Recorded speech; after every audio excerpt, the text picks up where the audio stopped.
At ito nga po ang kadugtong ng kuwento ko sa inyo. At talaga nga pong umpisa pa lang ng laro naming dalawang magkapatid ay enjoy na po ako dito. At talaga naman po may pung. At pagkatapos nga po ay naglaro ako dito sa may trampoline. At yan nga po ang sunod na eksena ay dito naman po sa may slide. Buti na nga lang po at naandyan sa aming dalawa si Kuya Blue. At talaga naman po, alagang-alaga kaming dalawa ni Lily at sinisigurado niyang mag-e-enjoy din kami magkapatid. At kahit nga po hindi nababagay kay Kuya Blue ang area na to, ay talaga naman po gustong-gusto niya rin po kasama kami palagi. At yun nga po si Lily, enjoy sa pag-slide. At nakakatuwa nga rin po itong si Lily kasi napakabilis na maglakad. At talaga naman po lahat ay gusto niyang subukan. Hindi na lugi na isama sa ganito mga palaruan. At yun nga po, pagkatapos ay dito naman po kami sa may itaas ng dalawa ni Kuya at merong hanging bridge dito. Medyo natakot nga po ako sa umpisa pero naging okay naman po at nag-enjoy na ako. Kasi pagdating ko po dun sa dulo ay meron po doon mataas na slide. Medyo kinabahan nga rin po ako pero yung kaba ng mami ko ay mas doble. Ayan na nga po, nakaabang siya sa amin dito ni Kuya. At talaga naman po, kabadong-kabado ang mami ko. First time ko po kasi mag-slide ng ganyan kataas. At ito nga po si Lily ay wala rin kakaba-kaba sa katawan. Kasi kahit akyatan ay talaga naman po hindi niya inaatrasan. Nagpanagpo pa nga po kaming dalawa dito ni Lily sa pag-akit niya. Kaya lang, tinaguan namin siya. At siya naman po ay kahit anong butas ay gusto niya pong pasukin. Ay naku Lily, umalis ka dyan kasi baka pag may nag-slide ay talasik ka sigurado. Kaya diyan ka na lang at enjoyin mo yung mga flower. Bagay na bagay sa'yo kasi flower din ang pangalan mo. At alam niyo po ba? Ito ang paboritong spot ni Lily kasi dito po siya nagtagal. Inabot yata po siya ng 10 minuto. Nagpaikot-ikot siya dyan. At tinutulungan nga po siya ng mami para makaikot siya. At kitang-kita niyo naman po sa magaganda niyang ngiti na talaga nagustuhan niya po diyan. Yun nga lang, hindi niya ina-expect na saka paikot-ikot niya dyan ay kapag bumaba siya ay mahihilo siya. At yan nga po, abangan niyo po yung kaganapan na yan kasi talagang masubsob siya. Kaya lang, na-challenge siya kaya inulit-ulit niya pa rin hanggang makatayo siya na hindi na siya matutumba uli. Ayan nga po, kitang-kita niyo naman po.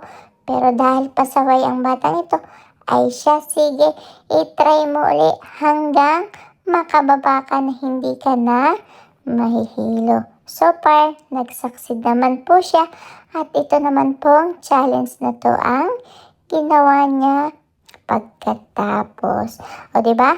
Palaban na palaban itong si Lily at talagang walang inaatrasan. Super nag-enjoy siya. Medyo may kamahalan nga lang po ang entrance dito pero at least sulit naman po sa aming magkakapatid. Pag ganito po mga indoor playground ay may mga entrance fee. Pero po may mga libre naman kapag summertime kasi yung mga palaruan po sa labas ay libreng-libre at kahit saan ka pumunta ay walang problema. At ayan nga po, panoodin nyo kung paano ako nalaglag dito. Pero di bale, bangon at tayo lang din pagkatapos. Ganyan lang naman po ang buhay. Mahuhulog, malalaglag, pero tatayo at lalaban tayo. O di ba? Pagkatapos naman ito ay alamangki muna tayo. Buti na nga lang po, mas maganda ako ng konti kay monkey. Kaya kahit paakit-akit ako dito, ay hindi ako mapapagkamalang mukhang unggoy. At talaga naman po, super nag-enjoy ako dito sa mga palaruan na ito. At yun nga po, balikan natin ang moment kung saan ako nalaglag kanina. At yan nga po, ulitin natin. Joke lang po. Sisiguraduhin ko na po na hindi ako malalaglag this time. Kaya kitang-kita niyo naman po, sumayaw pa ako kasi hindi na ako nahulog. At yan nga po, pagkatapos bumalik dito si Lily sa mga flower. Kaya lang, oh no Lily, baka makain ka niyan. Umalis ka dyan. Kaya dito na lang tayo sa may sasakyan. Mag-drive na lang tayo dito Lily. At sigurado malayo ang ating mapupuntahan. Ayun nga po, super enjoy ako. Sigurado pag nag-drive ako ay ganito din ako kabilis patakbo ng sasakyan. At pagkatapos nga po ay dito naman po ako pumunta sa mga pin screen. Alam niyo po ba kung ano ito? Kasi ako, hindi ko rin po alam kung ano ito. Basta ang alam ko, ididikit ko lang ang mukha ko at paglulubugan ito. At mukhang hindi nag-enjoy si Lily dun sa yellow car niya kanina. Kaya pumunta siya dito sa may red car. At yan nga po, nakakapag-maneho na siya. Ayan nga po, tinitingnan niya pa. Bakit kanina hindi ko mapagalaw yung yellow car? Pero bakit ito gumagalaw siya? At pagkatapos nga po, ay dito naman kami sa may trampoline. Ayan nga po, slide dito si Lily. At pagkatapos ay pumunta naman po kami dito sa may babies area. O, diba?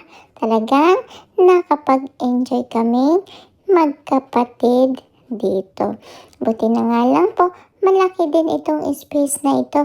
At kaya kahit pagala-gala kaming dalawa ni Lily, ay talaga naman po, napakalaki pa ng espasyo.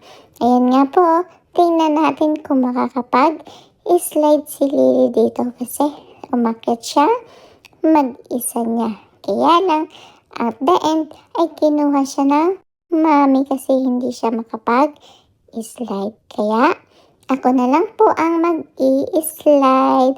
At pagkatapos nga po ay pumunta ako dito sa may tungga-tunggaan yata ang tawag dito. At ganon din po si Lily. Sumunod pa siya sa akin pagkatapos. At yun nga po, makikita niyo po talaga na si Lily ay hindi na kailangan ng kahit anong tulong sa mga ganito palaruan. At tinan mo naman po, enjoy na enjoy siya. At syempre, ito yung mga challenging ang bumuo ng mga puzzle. At tingnan nyo naman po ang mga diskarte na gagawin ni Lily para makabuo siya ng mataas. O, diba? Talagang maganda din nga po ang pumasyal kami paminsan-minsan sa mga ganitong klaseng palaruan para mas maboost yung confidence namin. At the same time ay madami din po kaming mga natututunan. Katulad na nga lang po niya mga binubuo ni Lily, nakakapag-isip siya kung paano niya patataasin. At ano ang mga pwede niya pang idagdag. Ayan nga po, talagang nag-enjoy siya.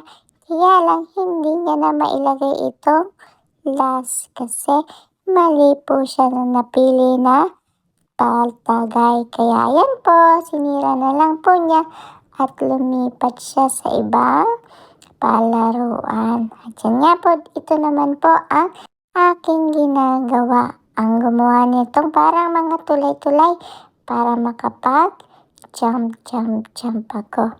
At yun nga po, challenge ko rin yung sarili ko sa mga pagtawid-tawid dito. Kaya lang mukhang kulang pa, kaya mas dinagdagan ko pa.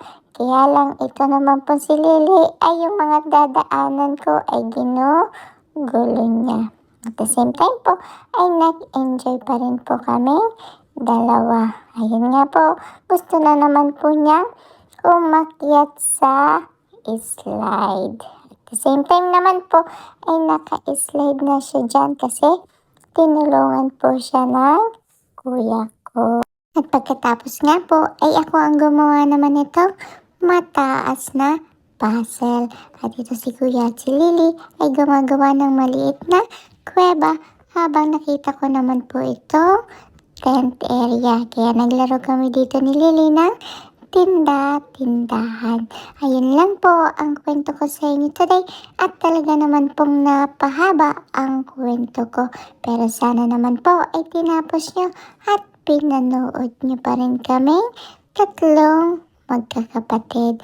Yun lang po. Maraming salamat po sa palaging panonood at pag-share ng mga video namin. Mag-iingat po kayo palagi. Bye-bye po. Love ko po kayo.